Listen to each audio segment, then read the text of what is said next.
Ok, puisque c'est ma dernière soirée et qu'on est bien parti pour désocculter, démystifier, en tout cas en ce qui me concerne, j'en ai rien à faire, puisqu'après ça, je vais m'occuper de mes tomates. Euh, on pourrait aller dans l'occulte encore. Il y a, parmi l'assistance, ici, il y a beaucoup de personnes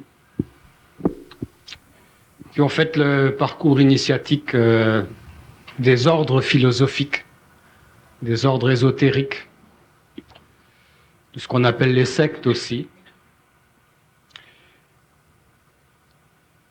Et à travers leur cheminement, avec le temps, en graduant les échelons hiérarchiques de ces ordres ésotériques, certains en comportent 33, imaginez-vous, à raison d'une graduation par année. La carotte qui est tendue au néophyte ou à l'aspirant qui rentre dans un ordre philosophique, c'est finalement l'accès au grand secret que détient cet ordre philosophique.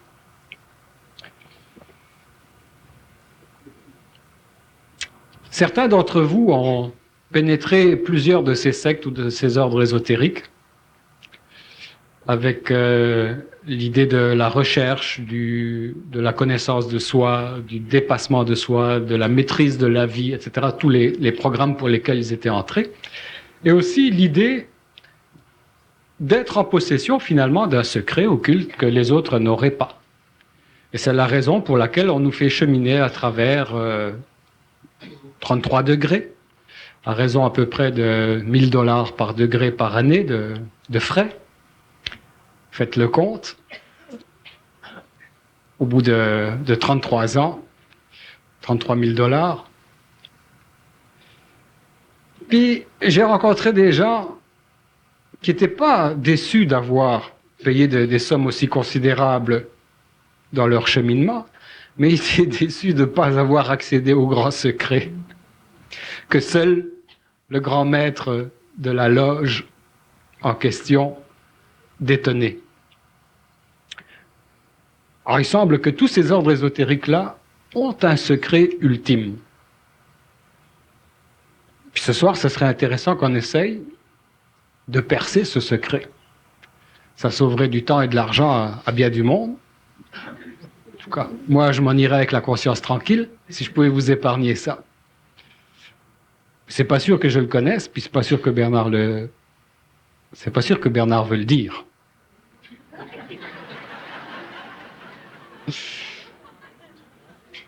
C'est toujours de même, nous autres. Moi, je suis l'aspirant au secret. Lui, il ne veut pas le lâcher.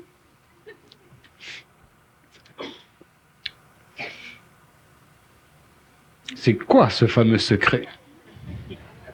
C'est plate de commencer comme ça parce qu'il va parler pendant 1 heure puis on ne le saura pas. C'est la même chose que quand on lui demande qui c'est qui a écrit son livre. C'est pas lui. Il y a bien quelqu'un qui l'a écrit. Lui, il l'a signé. Les ordres ésotériques, c'est pareil. C'est pas le maître, le grand maître de la loge, qui va vous donner le secret. Il faut que vous le trouviez par vous-même. Si vous le trouvez, vous avez la possibilité de dégommer le grand maître de la loge et puis de prendre sa place. Faire du chantage. Qu'est-ce que ces gens-là, ces 781 ordres ésotériques qui se trouvent au Québec, 781! Dernière statistique, puis celle-là remonte au début de l'année. Hein. Ils doivent être à 800, quelque chose comme ça aujourd'hui. Qu'est-ce qu'ils ont donc tous à nous cacher de si merveilleux ou de si mystifiant ou de si terrible? Vous êtes déjà posé la question? Vous n'avez pas fait le parcours dans les ordres ésotériques? Vous n'avez pas été chercher les rubans, les médailles, ça, non? Vous n'avez pas assisté aux agapes fraternelles, aux initiations? Voilà. Mais quand même, vous devez le savoir. On est initié quand on rentre dans un mouvement comme ça. Du mouvement sérieux, là. Enfin, sérieux, ça veut dire qu'il y a une amplitude sur le monde, qui ont des milliers d'adhérents, qui sont structurés, qui ont beaucoup d'argent, beaucoup de pouvoir, et qui sont infiltrés partout, à tous les niveaux décisionnels. Moi, je me dis, quand on fait le bien, on n'a rien à cacher. Là où il y a de l'occulte, je me dis, il peut y avoir quelque chose de mal à cacher. C'est-tu simpliste, ça, comme raisonnement?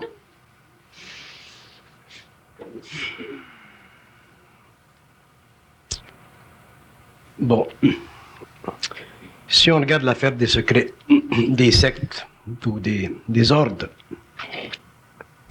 je crois que les ordres qui préconisent un secret le font pour attirer l'homme. Je ne dirais pas qu'ils le font d'une façon malhonnête, mais je dirais, dans mes propres mots, qu'ils sont astralisés. Pour moi, le secret, c'est une façon de mystifier le mental humain, de mystifier l'homme. L'homme, souvent, qui commence dans ses démarches, il est naïf, il est spirituel, il va à la recherche de soi. Autrement dit, il chante le cantique qu'on chante depuis des millénaires. Et je crois que tous ces ordres, ces 700 quelques ordres, et ces milliers dans le monde,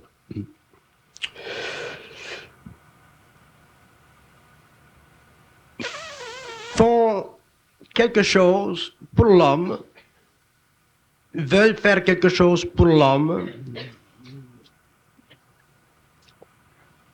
mais sont piégés dans le processus. Ils sont piégés dans le processus parce que, dans le fond, le secret, il n'y en a pas. Mais par contre, si ou même s'il n'y a pas de secret, ils peuvent en créer un,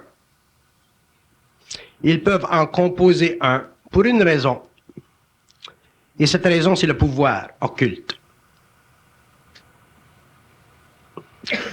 Et pourquoi le pouvoir occulte? Le pouvoir occulte parce que je crois que dans la mesure où l'homme ésotérise son mental, autrement dit, dans la mesure où l'homme sort des canons philosophiques normaux, rationnels, pour entrer dans les canons ésotériques ou philosophiques marginaux, je crois que son mental change, sa vibration change. Donc, automatiquement, il est astralisable. Ça veut dire quoi, être astralisable?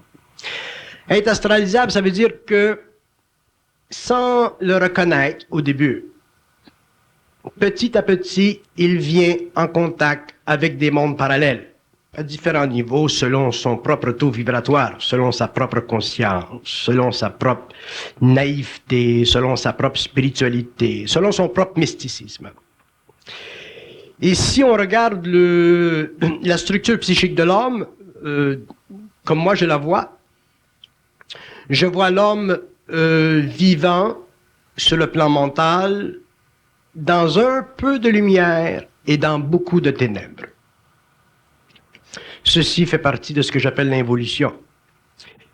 Par contre, ces ténèbres, autrement dit, ces mondes qui colorent la pensée humaine, sont des mondes réels.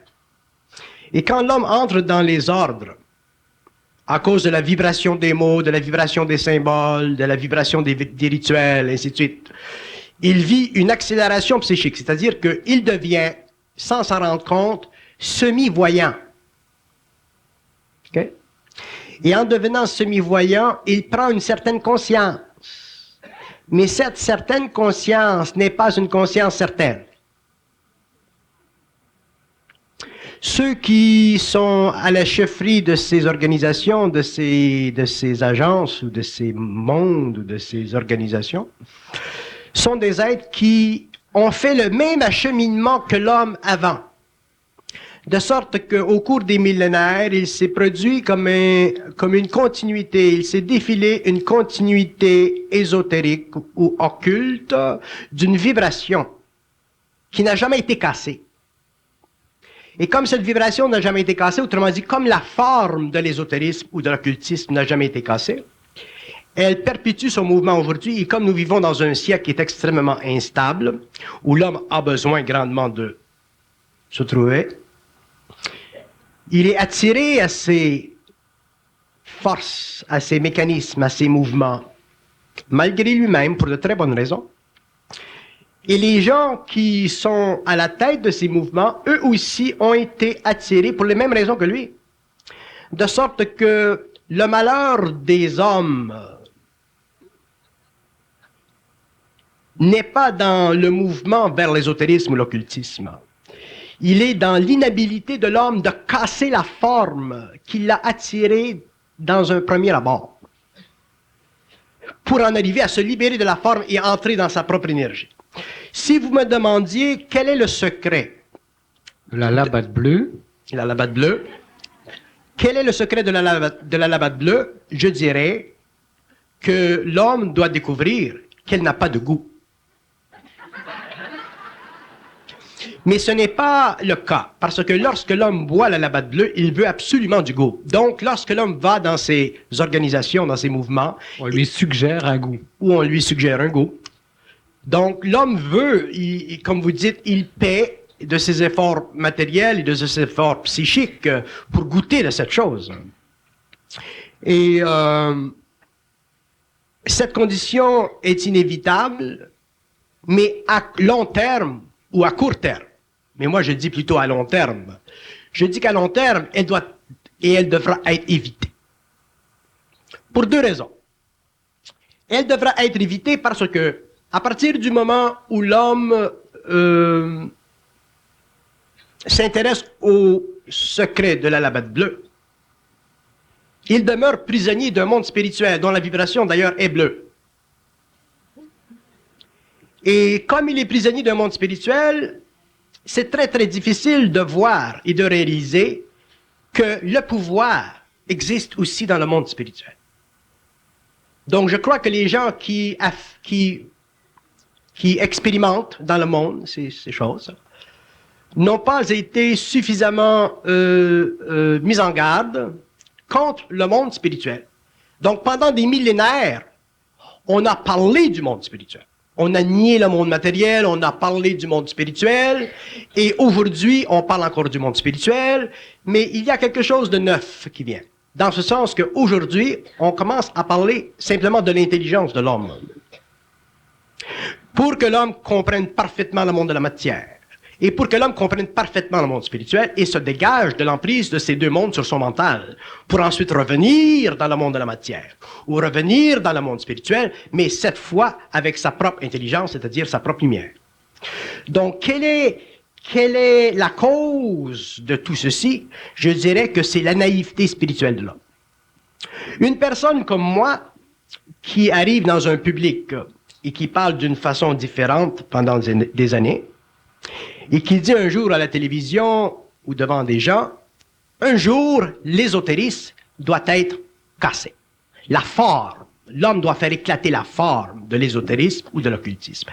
Alors, j'ai des gens, des libraires, des gens qui sont dans ces choses-là, qui me disent pas à moi, mais à d'autres personnes qui me connaissent, mais pourquoi Bernard de Montréal veut détruire l'ésotérisme? Et ce n'est pas que je veux détruire l'ésotérisme ou l'occultisme. La vie est occulte. Autrement dit, il y a des voiles, il y a des plans. Elle est merveilleuse dans ce sens. Mais je suis forcé, de par ma propre nature, à briser la forme de l'ésotérisme ancien pour que l'homme, finalement, en arrive à être dans son intelligence, comprenne l'invisible, donc se soustrait de l'ésotérisme de l'involution pour entrer dans l'ésotérisme de l'évolution qui deviendra pour lui l'exotérisme scientifique occulte de la prochaine génération. D'accord. Mais vous serez probablement d'accord qu'il n'y a pas aujourd'hui de manifestation d'un ésotérisme lumineux sur la Terre, mais plutôt d'un ésotérisme de l'opacité. Oui. OK. Oui. D'un autre côté, vous me faites valoir le point qu'il n'y a pas de secret dans ces ordres ou ces supposées fraternités occultes. Pourtant, tout le monde sait que ce n'est pas le grand maître de la loge qui dirige la loge, mais qu'il y a au-dessus de lui ce qu'ils appellent des supérieurs invisibles, des frères aînés. Oui, mais les supérieurs invisibles ou les frères aînés sont en communication avec l'homme à travers le plan astral. Et l'homme ne peut pas vivre de son intelligence si son intelligence est fixée dans le plan astral. Parce que dans le plan astral, la nature d'abord de ce plan-là, de ce monde, qu'il soit spirituel ou totalement luciférien, dans le plan astral, il y a un besoin de se nourrir de l'homme. À tous les niveaux. À tous les niveaux. Donc, comme l'astral se nourrit de l'homme, ça fait partie de sa vocation, ça fait partie de sa nature, et ça fait aussi partie de son service involutif. Si l'homme n'est pas, quelque part au cours de l'évolution ou au cours de l'histoire, instruit de ceci, il n'a pas, lui, de par lui-même, de par sa pensée personnelle, la capacité objective de dépasser cette condition et de neutraliser la communication télépathique entre le plan astral et son ego. Donc à ce moment-là, évidemment, l'astral créera pour assimiler l'énergie humaine toutes sortes de façons, toutes sortes de secrets pour mesmériser l'homme, alors que l'astral sait très bien que le secret n'existe pas. Que l'homme retienne sa parole sur une chose pour une raison d'équilibre dans le monde, c'est une chose. Moi, il y a des choses que je ne dis pas pour empêcher de créer des remous pour rien, parce que des gens ne sont pas prêts à... OK. Mais il n'y a pas de choses que je ne dis pas. Autrement dit, comme certains diraient de moi, je suis la pire personne pour garder des secrets. Si je dis, bon ben, faut pas parler de ça, c'est moi-même qui va en parler ensuite. Donc, je suis réellement un vaisseau percé. Je ne peux pas contenir quelque chose que je sais indéfiniment. Je suis obligé, à court ou à long terme, de le parler, mais dans des conditions qui sont suffisamment intelligentes pour que l'homme puisse en bénéficier sans qu'il vive un feedback, une réaction d'ordre psychique, occulte ou quoi que ce soit. Mais dans le cas de l'homme, de l'ésotériste ou de l'occultisme, il semble que l'homme se baigne, que l'homme s'intéresse, que l'homme trouve, que l'homme se donne du pouvoir dans le secret. Et même si l'on dit que les initiés ou les chefs de ces organisations ne sont pas eux-mêmes les détenteurs des secrets, que ces secrets sont détenus sur d'autres plans, c'est à l'homme de briser le pouvoir occulte des plans pour que lui, à sa volonté, dans son temps, selon son intelligence, amène vers l'homme le secret ou le retienne. Mm-hmm. Bon, alors supposons que ces supérieurs invisibles-là existent bel et bien, que ce sont eux autres qui chapeautent, qui dirigent la totalité de tous ces mouvements-là comme une espèce de toile d'araignée dont toutes les ramifications viennent en un même centre. Est-ce qu'on ne peut pas, à travers l'étude du symbolisme, par exemple, si on ne fait pas partie de ces ordres-là, savoir ou deviner de quelle nature sont ces supérieurs invisibles?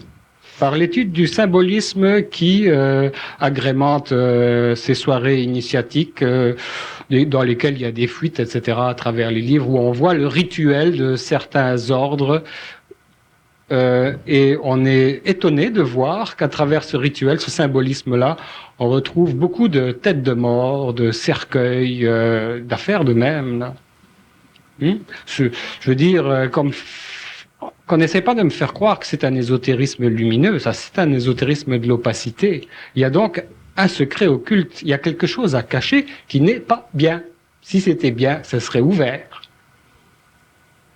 Et le symbolisme là nous ramène toujours à quelque chose de très ténébreux.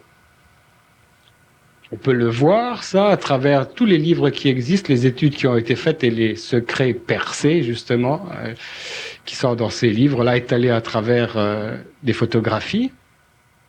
Le symbolisme est ténébreux. Le secret mène toujours, le secret mène toujours à un pacte. La recherche du secret mène à un pacte. Le pacte mène à un contact avec l'astral. Le contact avec l'astral mène à une hiérarchie dans l'astral. Le contact avec la hiérarchie dans l'astral mène éventuellement à une personne sérieusement impliquée dans cette recherche ou dans ce mouvement à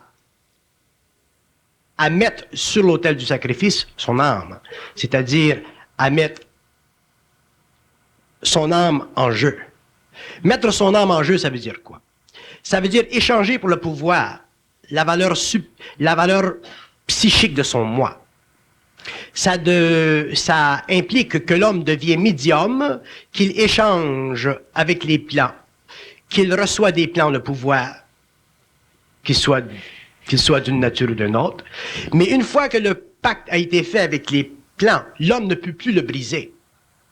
Parce que le monde astral, en tout cas, tel que je l'ai décrit dans mes conférences et dans mes livres, le monde astral, c'est un monde où le mensonge fait partie absolue de son essence. Il n'y a aucune lumière dans le monde astral.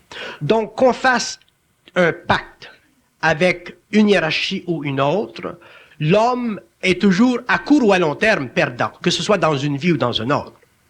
Sur le plan occulte de l'astral, en contradistinction avec le plan ésotérique qui est plutôt symbolique, sur le plan occulte de l'astral, l'homme est obligé de perdre un peu de sa conscience personnelle.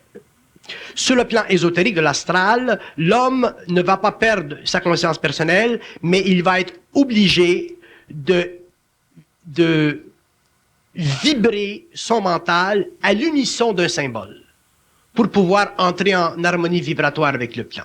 S'il n'est pas suffisamment centrique, s'il est orgueilleux, s'il recherche le pouvoir, quelque part dans tout le mouvement occulte et subtil de sa conscience, dont il ne connaît pas tous les souterrains, il va se faire prendre. Bon, alors c'est peut-être ici que les Athéniens s'atteignirent et puis que les Perses se percèrent, là. Vous parlez toujours, je suis en accord avec ceci, qu'il y a à la base même de ces mouvements une recherche de pouvoir. Oui. Puis si, de fil en aiguille, on avance dans la recherche du symbolisme et que l'on pénètre ou que l'on infiltre ces mouvements-là, on voit qu'il y a une hiérarchie de supérieurs invisibles dans le symbolisme et noir. Et qu'il y a une emprise sur ces gens-là. Il peut être noir et blanc aussi. Pour moi, la recherche du pouvoir n'existe pas simplement dans les hiérarchies noires, il existe aussi dans les hiérarchies blanches. Autrement dit, le pouvoir, il fait partie autant de ce que nous appelons, entre parenthèses, le ciel que des enfers. Je suis bien d'accord. Oui, d'accord. D'accord. J'essaie de reprendre ça de fil en aiguille. Donc, d'un côté, la recherche du pouvoir, de la domination. De l'autre côté, des supérieurs invisibles que vous situez dans l'astral. Et à partir de ce moment-là, je voudrais qu'on arrête avec ça, puis qu'on revienne avec la conférence précédente sur le plan d'hégémonie mondiale des extraterrestres. Est-ce que ce ne sont pas eux, en fait, qui sont les supérieurs invisibles de ces mouvements-là? Est-ce que c'est pas ça, le secret de la labelle bleue? Bon, puisque c'est ça, car qui ne dit mot consent, c'est un vieil adage, ça. Cœur qui soupire n'a pas ce qu'il désire aussi. Si c'est ça, on peut déjà déduire, un peu rapidement peut-être, que ces mouvements-là sont à la solde de ces forces qui tentent d'instaurer un gouvernement de gré ou de force sur la planète. Parce que ce sont les contactés qui ont dit de gré ou de force, messagers des extraterrestres. De gré ou de force. Là, c'est bon gré, puisqu'il y a adhésion de la part de ces gens-là qui sont fascinés par la recherche d'un secret. Ils adhèrent à ces sectes-là. Finalement, ils vibrent, comme vous dites, au symbolisme qui est dedans. Autrement dit, ils sont tunés au niveau du psychisme. Ensuite, ils adhèrent à ça. Et ensuite, ils sont effectivement des agents. J'aime pas dire de ces plans-là, parce que pour moi, c'est une réalité tangible. C'est pas quelque chose qui se situe dans un éther quelconque. Fait qu'à ce moment-là, ça veut dire qu'on a déjà une partie du monde sur la planète qui s'oppose à l'autre. La planète est déjà divisée en deux clans d'opposants potentiels pour l'apocalypse. Et à travers ces sectes-là, on fait le recrutement pour ceux qui sont du côté des forces du dragon. Ce qu'on appelle le dragon. Ce qu'ils appelaient le dragon et que les ufologues appellent les extraterrestres. La polarisation de l'humanité est totale. Et on la voit dans la polarisation du mental humain. Lorsque je dis, par exemple, que le danger de ces sectes est réel parce que il est basé sur le pouvoir et que le pouvoir existe autant dans la loge blanche que dans la loge noire et qu'il est indiscernable l'un de l'autre, avec cette différence que l'un mène à la réincarnation et que l'autre mène à l'arrêt de la réincarnation pour l'évolution sur d'autres plans. Autrement dit, ce qui permet la réincarnation, c'est le contact avec le bas astral, et ce qui mène à un arrêt de la réincarnation, mais à une évolution sur d'autres plans, c'est le contact avec les forces blanches. C'est la seule différence entre l'une et l'autre. Mais le pouvoir demeure dans les deux cas. Et pour que l'homme se libère du pouvoir, il faut qu'il dépolarise son mental, donc qu'il amène la vibration de son mental à un niveau autre que ce que l'humanité, historiquement, par le passé, n'a pas connu. Soit dans un camp, ou soit dans l'autre. C'est pour ça que si on regarde l'ésotérisme ou l'occultisme dans le monde, en tout cas à partir de mes yeux, c'est un mal pour un bien et un bien pour un mal. Oui, parce qu'il faut que le scandale arrive. À moins d'avoir une vibration dans le mental suffisamment élevée pour regarder dans le noir ou le blanc et y découvrir et pouvoir y découvrir le pouvoir. Un homme qui est intelligent, dans le sens que je veux le dire, peut regarder dans un camp ou dans l'autre, dans un symbolisme ou dans l'autre, dans une sphère ou dans l'autre. Il ne pas être affecté, il regarde, il est libre, il est dans son énergie. Mais si son énergie est astralisée, il ne peut pas le faire. Il ne peut pas le faire. Il sera absorbé par un camp ou il sera absorbé par l'autre camp. Mais c'est drôle, moi-même, un homme libre, je ne le vois pas dans une zone mentale neutre. Pour moi, c'est comme une illusion, ça, cette neutralité. Pour moi, on est pour ou on est contre lorsqu'on sait. On ne peut pas ne pas être engagé lorsqu'on est soi-même l'enjeu du combat.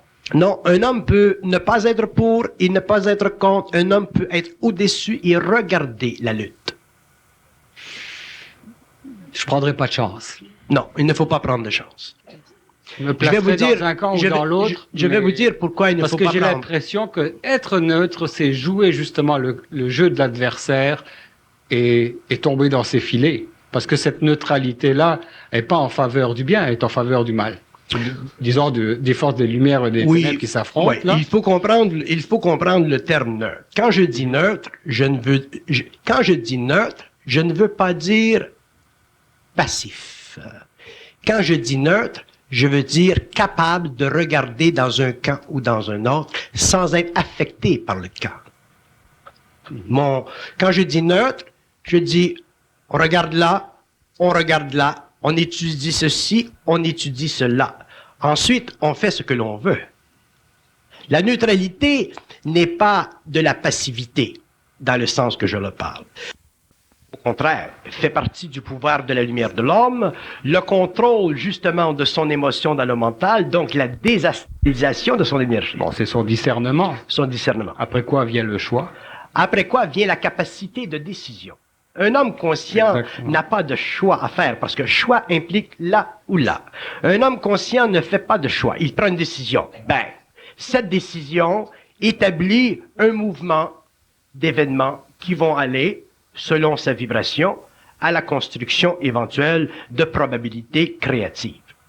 Si l'homme est obligé de faire un choix, un homme qui doit faire un choix est déjà piégé par la polarité de son mental. Oui, puisqu'il est en recherche. Parce qu'il est en Normalement, il ne recherche. devrait pas avoir de choix à faire. Voilà. Il devrait savoir à Il quoi doit s'en savoir. tenir. Boum, c'est ça. Mais c'est comme on disait tout à l'heure, c'est l'information, la bonne information.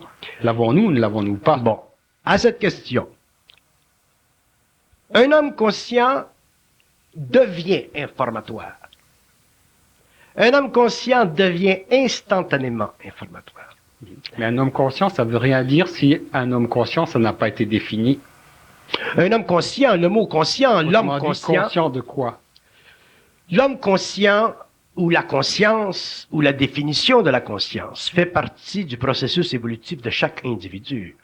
Autrement dit, chaque individu deviendra au cours de son évolution de plus en plus conscient.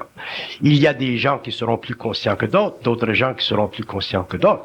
Mais dans le phénomène de la conscience, il y aura, avec le temps, une dépolarisation du mental. Donc, l'universalisation de l'intelligence. Donc, l'universalisation de ce que vous appelez l'information. Si vous m'informez de quelque chose et que votre information n'est pas polarisée, je suis obligé de dire oui, c'est ça. Si vous m'informez de quelque chose et qu'il y a la moindre polarité, je peux me retenir, je peux vous respecter, je peux respecter votre opinion parce que même votre information peut servir quelque part. Mais dans le phénomène de l'information, s'il y a totale dépolarisation, je n'ai pas de choix.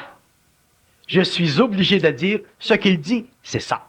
Parce que dans l'information qui est issue d'une conscience mentale suffisamment vibrante, il y a automatiquement réponse d'une autre conscience mentale suffisamment vibrante.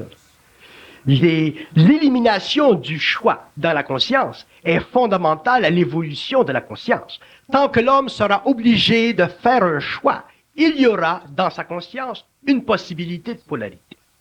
Pour deux raisons. Parce que la polarité représente la lutte. La lutte se fait sur le plan humain psychologique et sur les plans subtils. L'homme, probablement, au début, vivra la lutte sur le plan psychologique humain. Plus tard, il le vivra sur les plans subtils. Mais au cours de son évolution, au cours de son intégration, au cours de sa fusion, au cours de l'unification de ses principes, au cours de l'individualisation totale de son être, au cours de la descente de la lumière dans la matière, sa propre lumière, il sera obligé de neutraliser en lui ce qui est la lutte ou l'expression de la lutte dans l'invisible. Sinon, il n'aura jamais la paix dans l'esprit. Oui, mais il n'y a pas de paix dans l'esprit aujourd'hui, ou de paix dans les nations, ou de paix dans l'homme. Non. Il n'y a pas... Comment ne pas participer à la lutte lorsque la lutte est omniprésente, justement?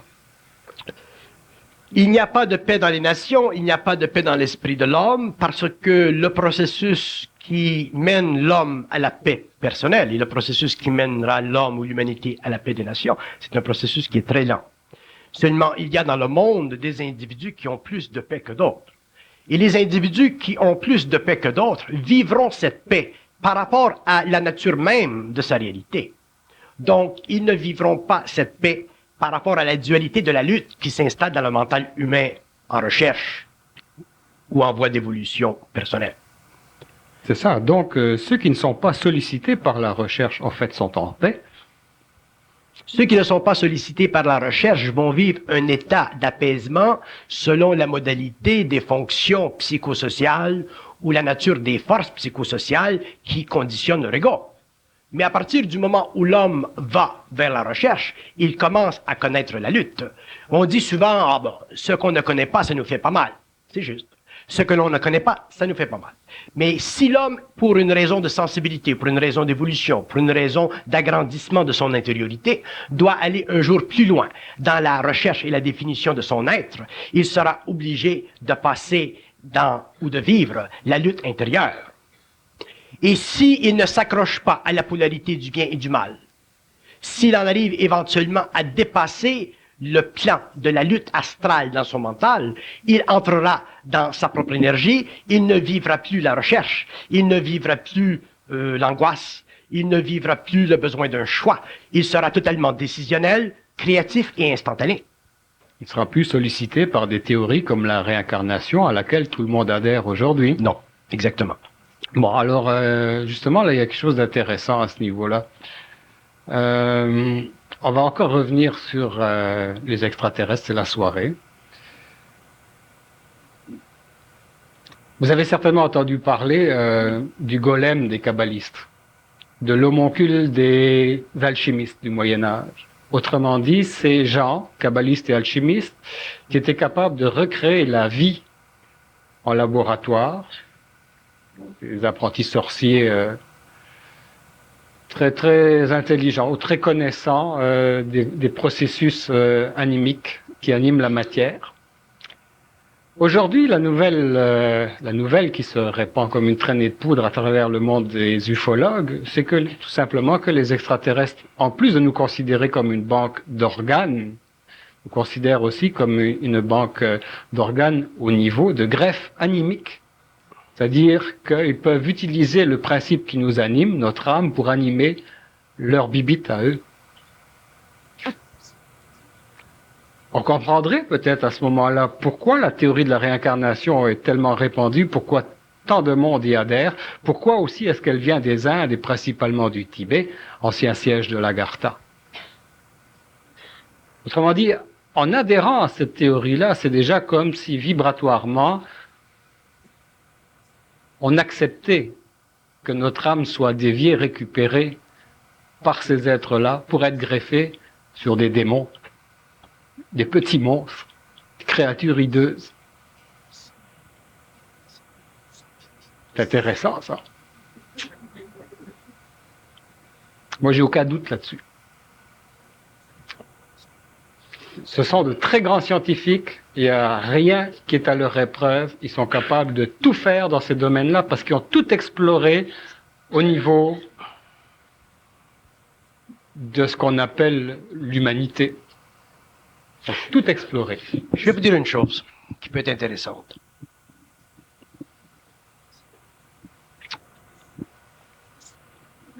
Le jour où l'homme va réaliser qu'à l'aide de sa parole, dans la mesure où il est capable de la supporter, de ne pas la douter, et ce n'est pas peu dire de ne pas la douter, il sera capable d'expliquer n'importe quoi. Dans la mesure où l'homme sera capable de faire ceci, le secret n'existera plus. Donc il y a un secret. Il y a un secret. De tous ces ordres, mouvements, qu'un seul peut connaître, celui qui est en relation avec la hiérarchie, qui est probablement luciférienne. C'est un joli mot. C'est un euphémisme pour ne pas dire satanique. Et qui sait le secret.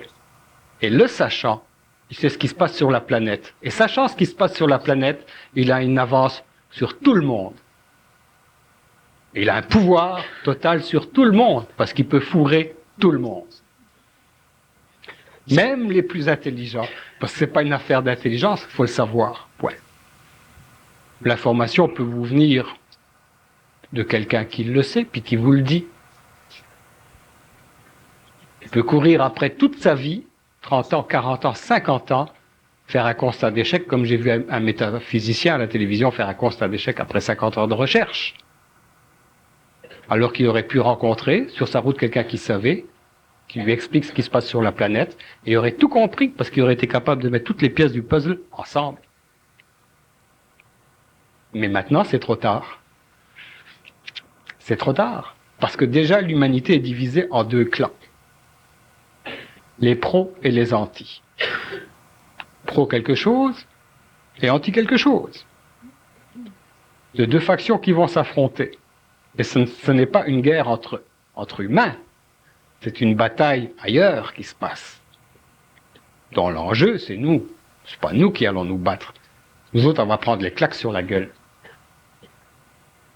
Il y en a parmi nous qui auront été complices parce qu'ils savaient, puis qui se sont fermé la trappe, puis d'autres qui ont tenté de parler, puis qui se sont fait étouffer, qu'on a retrouvés suicidés, puis quelques-uns qui parleront. Et le drame, c'est qu'il n'y aura personne pour les entendre. Vous d'accord? Parler, c'est une... Parler... On peut parler de tout, mais je veux parler de l'essentiel ce soir. Oui. Parler, c'est un phénomène qui est nouveau sur la Terre. Parler, ce n'est pas jaser. À partir du moment où un homme parle, dans le sens réel du terme, il altère les plans. Il altère ce qui se passe au niveau de la lutte dans l'invisible. Mais il ne peut pas parler avant un temps. Autrement dit, parler dans le sens absolu que je lui donne, c'est manifester intelligemment la nature de la lutte dans l'invisible dans un temps qui convient à l'homme. On ne peut pas parler aujourd'hui comme on parlera dans 5 ans, ou dans 10 ans, ou dans 15 ans, ou dans 20 ans. C'est pour ça qu'il n'y a personne qui parle aujourd'hui. Parce que l'homme, si on lui parle, on doit lui parler à un niveau, pour l'amener graduellement à pouvoir s'habituer à être parlé. L'homme n'est pas habitué à être parlé. La preuve, c'est que si on parle à l'homme, surtout s'il est le moindrement astralisé, surtout s'il a beaucoup d'intellect, ainsi de suite, il va automatiquement entrer dans un réflexe et contester ce qu'on va lui parler. Si on prend la salle, bon, ici, je ne parle pas de la salle, mais si on prend la salle, ce n'est pas la masse, la salle, bien qu'elle fasse un peu partie de la masse. Si vous arrivez dans la salle et que vous parlez de vos choses, pour moi, c'est très intéressant. Ce ne sont pas mes choses, ce sont nos choses. Nos choses. Si ça peut être très intéressant pour moi, mais ça va être intéressant pour moi dans un mode qui est très différent de l'intérêt que eux ou la salle peut y trouver.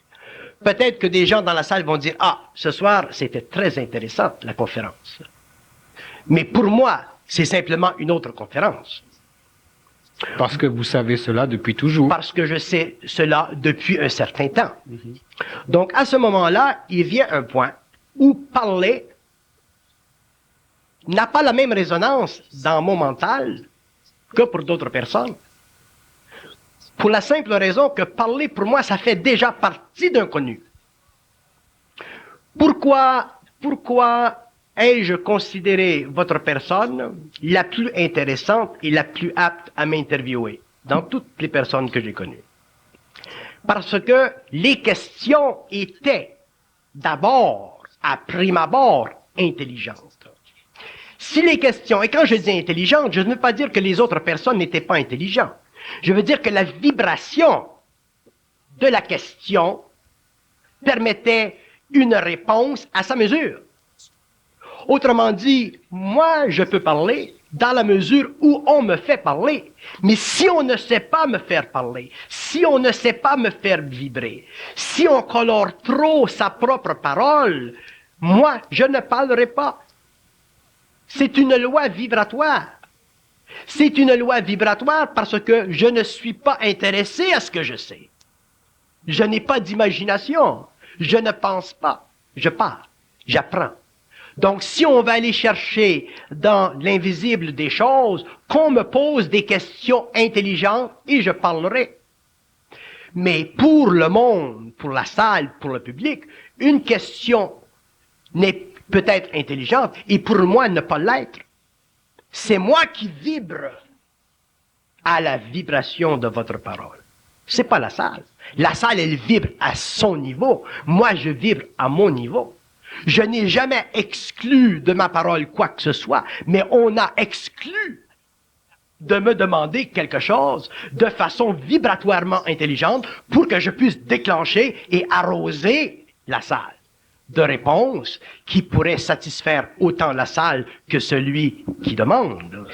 Bon, alors, en considérant les milliers de questions que je vous ai posées en 5 ans, en les mettant de côté, quelle serait la question qui n'a pas été posée et qui vous ferait vibrer? Je ne sais pas, je ne sais pas.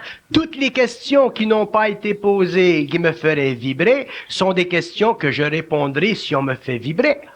Mais il faut qu'on me fasse vibrer. Mais il faut que la vibration soit mentale. Si la vibration est mentale, je la sens, la vibration mentale. Je la sens, la beauté de l'intelligence. Et à ce moment-là, je vibre. C'est un peu comme un soleil qui fait vibrer un autre soleil. Mais si c'est la lune qui me parle, je ne vibre pas. Il faut que ce soit le soleil. Il faut que ce soit un soleil. Autrement dit, il faut qu'il y ait, en tout cas moi je suis très sensible à ceci, Vous êtes un soleil. il faut qu'il y ait 2 soleils qui se parlent. 2 soleils.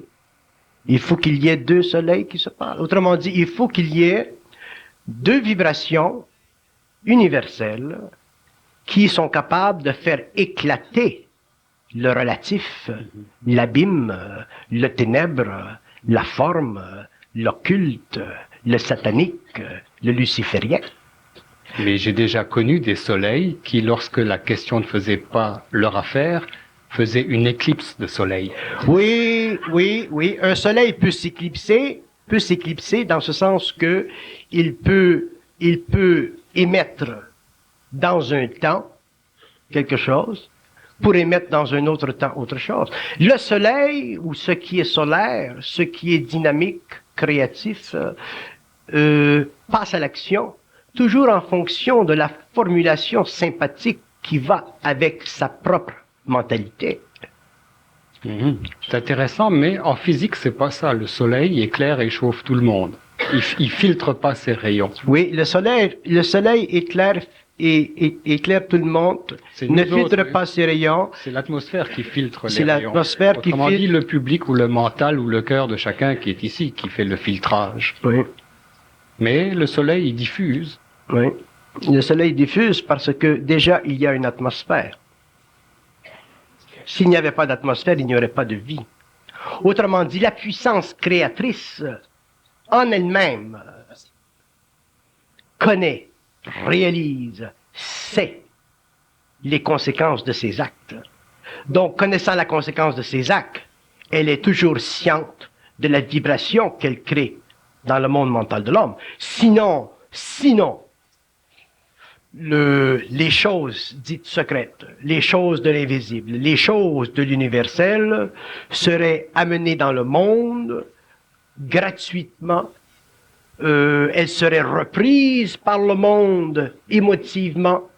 Et à ce moment-là, l'astral reprendrait le tout et créerait dans le monde une psychose. Parce que même si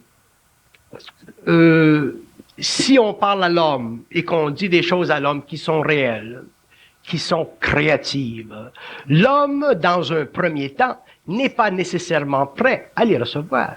Il y a de l'émotion, il y a de la mémoire, il y a de la spiritualité, il y a toutes sortes d'astralité. C'est avec le temps que l'homme devient réellement mental et qu'avec lui, tu peux parler de n'importe quoi, parce qu'à ce moment-là, il n'est plus affecté émotivement par la parole. Le jour où l'homme pourra dire des choses, autrement dit, le jour où la parole pourra résonner, vibrer dans le monde et que l'homme ou l'individu, parce que je ne vois pas l'humanité dans une totalité, mais que l'individu pourra vibrer à cette même énergie, il n'y aura aucun problème dans la communication occulte des plans. Et à ce moment-là, il se créera petit à petit une ressource humaine créative, intelligente, individualisée, qui, grandissant, pourra plus tard travailler contre les forces que nous avons parlé ce soir. Autrement dit, C'est comme si vous reprochiez à quelqu'un qui parle avant que le temps de la manifestation lui soit tombé sur la gueule de déclencher la tempête, de créer une panique. Mais moi, je me suis toujours considéré comme un baromètre. Et vous pouvez pas dire à un baromètre qu'il a déclenché la tempête. Il ne fait simplement que l'indiquer. Oui, mais ça, c'est pas votre rôle. Votre rôle est de déclencher la tempête. Votre rôle est justement ce que vous faites. Votre rôle n'est pas mon travail. Votre rôle n'est pas ma manifestation. Votre rôle n'est pas ma condition. Votre rôle, il est impérieux, il est valable, il est intéressant, il est grand. Et j'ai travaillé dans le fond en relation avec votre rôle. Mais votre rôle, qui est celui de me faire parler, doit donner des résultats dans la mesure où vous me faites parler créativement. Personne ne peut me faire parler si je ne veux pas parler, mais tout le monde peut me faire parler si ceux qui me questionnent d'une façon qui est mentale, où je ne décèle pas d'astralité. Donc, votre rôle, vous le remplissez à merveille, vous l'avez toujours rempli à merveille. Et avant que nous cessions cette discussion, parce que nous finissons ce soir, je demande à la salle de donner une main d'applaudissement pour Payotte, c'est quoi ton premier nom? Léon Payotte, parce que il a été réellement, dans mon expérience, la personne qui a su me faire parler avec le plus grand des plaisirs. Mais il y aura peut-être quelqu'un, dans un autre temps, qui me fera parler encore plus et plus. Donc, s'il y en a dans le monde qui viennent un jour continuer ce mouvement de faire parler quelqu'un qui peut parler, je parlerai. Et s'il n'y en a pas, ce sera ma dernière conférence ce soir avec Payotte. Donc, une éclipse de soleil. Ce sera une éclipse de soleil. Il est difficile pour les gens de réaliser comment je vibre, c'est normal, mais il est très facile pour moi de réaliser combien je vous ai aimé pendant toutes ces années et combien je vous dois de respect et combien je dois, pour les années qui continuent, toujours me rappeler que vous avez été mon meilleur ami. Mais ce n'est pas fini, l'histoire de la parole. Moi, je suis fatigué. Dire des choses qu'on sait, c'est fatigant. Mais redire des choses qu'on sait, quand la question fait vibrer, élimine la lourdeur astrale, c'est un grand plaisir. Donc, je souhaite qu'un jour quelqu'un dans la province de Québec ou d'un autre pays vienne s'asseoir, comme Payotte est là ce soir, et me fasse parler.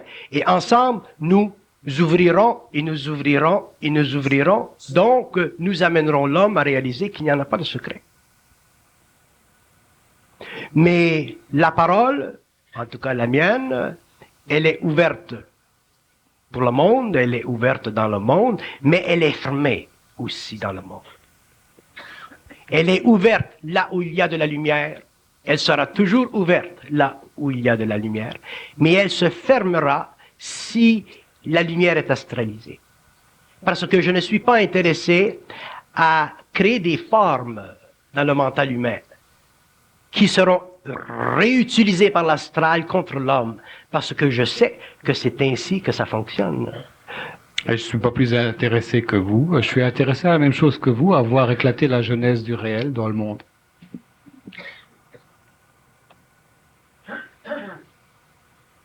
Qui c'est qui a écrit la genèse du réel? Dernière question. C'est une blague. D'ailleurs, c'est une blague qui a été... c'est plutôt Glenn, ça, qui a amplifié cette blague, parce qu'on sait que Glenn aime ça, créer du théâtre. Mais lorsque je dis que je n'ai pas écrit le livre, je veux dire que le livre n'est pas le produit d'une manipulation psychologique. Le livre, c'est une canalisation. Je m'assieds à la machine et je l'écris. Et au fur et à mesure que je l'écris, je le trouve intéressant. Donc, je n'ai pas écrit le livre. Le livre s'est écrit. Effectivement, c'est moi qui ai écrit le livre sur d'autres plans. Mais je n'ai pas écrit le livre égoïquement. J'ai écrit un livre qui a laissé transparaître une grande impersonnalité. J'ai écrit un livre que je regarde de temps à autre et que je trouve intéressant. J'ai écrit un livre qui ne m'appartient pas. J'ai écrit un livre qui appartient à l'homme. J'ai écrit un livre qui fait partie de la conscience de l'homme. Et lorsque l'homme aura la conscience, ou suffisamment de sa conscience, il regardera le livre, et le livre sera limpide, facile. Et lorsque l'homme aura une conscience éthérique, il regardera derrière les lignes du livre, et il verra ce que j'ai écrit dans le secret de la forme. Parce que les hommes sont universels. Et au-delà du mental, au-delà de la forme, il y a la vibration. Et dans la vibration, il y a la lumière. Et dans la lumière, il y a tous les secrets. Donc l'homme... Dans la lumière, il n'y a pas de secret. Il y a tous les secrets. Donc Dévoilé. il n'y a pas de secret. Oui. Voilà. On arrête là-dessus parce qu'il semble qu'on peut être d'accord. Oubliez pas ma bonne main d'applaudissements.